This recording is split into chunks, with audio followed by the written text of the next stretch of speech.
How to fix geometry dash keeps crashing on iPhone in iOS 17.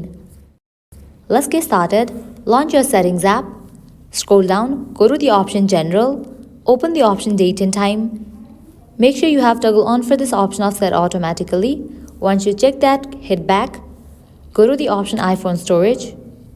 Find the app Geometry Dash. Open it. Click on the option Offload app. Offloading will delete the app but keep its documents and data. Click on Offload app.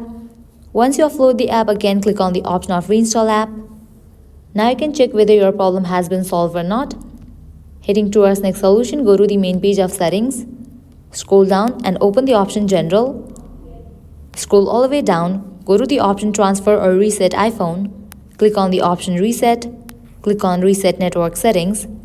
Now enter your passcode over here and continue with the process. Now head back to the main page of settings. Scroll down, go to the option General, open the option Software Update. If any updates are available, just update your software to its latest version. This will also fix your problem. If all these solution does not work for you, what you have to do is uninstall the app and reinstall it. Long press on the app, click on the option Remove App, click on Delete App. Once you delete the app, again go to the App Store and search for the app.